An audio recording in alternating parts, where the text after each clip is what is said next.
I'm nothing without her. She completes me. I'll never find love again. I was acting.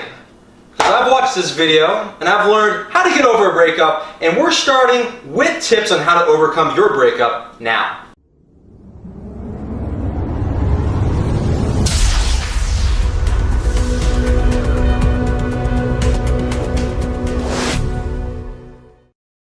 The first thing we need to do is stop distracting ourselves. In the past, over a breakup, I've eaten ice cream and I've cried about it. Maybe you go drinking, maybe you smoke, maybe you go chasing after someone else. But this is temporary relief at best. What makes these negative emotions, this heartbreak, this feeling of loneliness so terrifying is our unwillingness to accept it. What if you just sat down and just processed the whole relationship, the good, the bad, what you can learn from it, and carry it on into the next one? You know there's other people out there. I know in this state of mind you feel unlovable, you feel like a failure, you feel like it'll never happen, but there's people always out there. So stop distracting yourself, let yourself feel the emotion, and move on from it. Next thing you could do is ask this question. Do you really want to be with someone who doesn't want to be with you? Do you really want to be with someone who doesn't want to be with you? I know it's easy in the state of mind that you're in now to say, yes, I don't care, I love them, I want to be with them, but flip it around. What if this person that you're with was in love with you, but you wanted to be with someone else, or you didn't have these feelings for that person? Would you just suck it up and be with that person forever just to make them happy? I think you know the answer. The only reason you feel this way is you might have this belief that you're not going to find love again. Or if you do find it, it won't be as intense and as enjoyable as this previous person.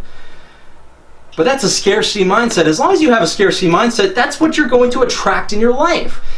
Whenever I ask someone out, or whenever a relationship doesn't work out and they break up with me, I just say, do I want to be with someone who doesn't want to be with me? Of course I don't. I'll move on to someone who likes all these quirks that I have, and find someone who likes all the quirks you have and who wants to be with you. The next thing you may need to do is let go of your checklist. What I mean by this is this ideal person that you have in your mind, that you're fixated on. Maybe they're blonde hair, a certain body type, a certain personality, and maybe this previous girl had what you're looking for on your list or got very close. And you may be feeling depressed because you have in your mind that you'll never find someone like this previous person, or this person out there that's going to check everything off your list doesn't exist and you're going to be miserable and alone forever. But you may have to let go of this checklist. And I started to realize this after reading Blink by Malcolm Gladwell. I did a book review on that. I'll leave a card right there. But in the book, and in that video, I discuss a blind date study. Participants before the blind date filled out a questionnaire, basically their checklist, everything that they're looking for in an ideal mate. But then they went on the dates, and the people they liked, the people they connected with, had nothing to do with this ideal person that they had in their head. All I'm saying is, it might be tough to find someone as great as that person that you dated, that ended. But if you let go of this list, you may find that you connect and you fall in love with someone that has nothing to do with the person that you have in your mind. We don't know what we're looking for. I'm willing to admit it, I hope you do too, and if you let go of this list, start evaluating people, looking for what you love, and being patient, not writing people off. I'm telling you, you'll find love quicker than you think. The next idea may require an open mind, because most people don't accept this.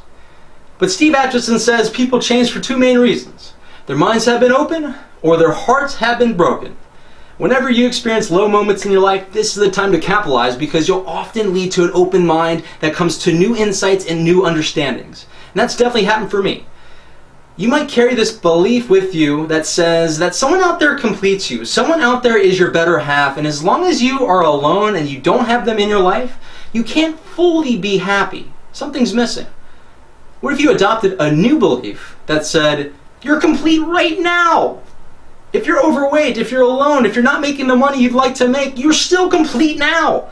The only thing that will change from your future experiences and your relationships is, if they're healthy ones, they'll cause you to expand and cause you to grow. Do whatever you can to accept this idea that you're complete now. Because what's going to happen if you have this previous mentality of a missing piece or someone out there is going to complete you, you're going to chase after things that fill your voids. Your vices, ice cream, drinking, smoking, having one-night stands, whatever it is. And when you find this next person, you may be scared to be yourself. You may do whatever you can to change just so that they will accept and like you so you don't go back to feeling alone again.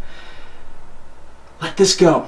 Open your mind that you're complete right now. And I'm telling you, you'll be more authentic, you'll be more confident, and you will attract so many more people in your life who might be better than this previous girl, who might be better than you ever imagined. You are complete right now, and I'm telling you, this next relationship, if you go into it with this mentality, you'll flourish and you'll become a bigger, more expansive person. The next thing you could do is stop saying it was a waste.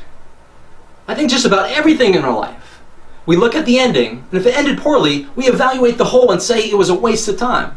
Don't do that.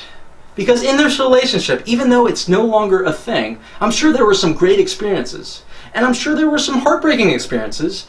But sometimes you need that experience to know what it's like, to connect with other people, to become a better person.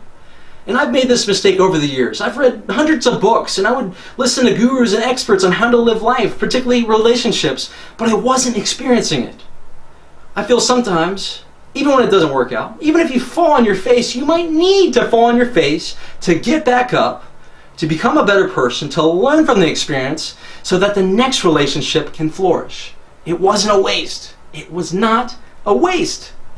This next idea may explain why your relationships haven't worked in the past and they may not work in the future. Relationships don't work when people are not willing to be vulnerable and fully open their hearts to the other person, out of fear. And I've learned this idea from Adaptation starring Nicolas Cage. I'll leave a scene to that video right now in a card. But in this scene, twin brothers are reminiscing a time in high school. This one brother loved this girl. He's in the library, he's flirting with her, and he turns his back, and the other brother explains to him that this girl was making fun of that brother. She was making fun of him with her friend. And he explains, I knew she was making fun of me, but I loved her. How she feels about me and what she does is her business. And then he lets out this line that will change your life. You are what you love, not what loves you. You are what you love, not what loves you. Oh, I realize that's why relationships don't work out. Why you have all this love inside you, but you don't give it out because you don't think you'll get it back in return. But what if you needed to be vulnerable? You needed to be that person that steps up, opens your heart, because the other person was too afraid. If you fully understand this, how someone felt about you wouldn't matter. You would love with your full heart, you would be vulnerable, and know that this love that you have is in abundance. You are this love, not the love that someone can give you. If you grasp that, you could say, I love you to someone. And they could turn and walk away. And you'd be unfazed. I hope you realize this love that you're chasing after, that maybe you came across to watch this video to find this love from someone else, is right here. It's in abundance, it's overflowing. You are this love, not what loves you. And the last idea, stop looking for that special someone, start being that special someone. If you're looking for that special someone, you may not find them, they may break your heart, and you may be like me in that video earlier, eating ice cream and crying about it. But I choose to believe that everything's happening for a reason. This breakup happened for a reason. You being single happened for a reason. All this rejection, failure, all these negative parts in life are happening for a reason, because life is causing you to become a better person, to be that special someone. That's what my channel is all about, to help you be that special someone in someone's life. I made this video out of a comment. Someone suggested, can you make a video on breakup, motivation, and here it is. I listen to my comments, I respond, so if there's anything I could do for you, any video topics I can make in the future, please leave a comment below. I will read it. My friend, I hope you get over your breakup if that's what you're going through now, and I hope I can expand your life in whatever way I can. If you want more videos like this, please subscribe today by hitting that icon right there. This is your friend Michael Unks, inspiring you to learn, laugh, and love. Hope you enjoyed this video. Can't wait to see you in the next one.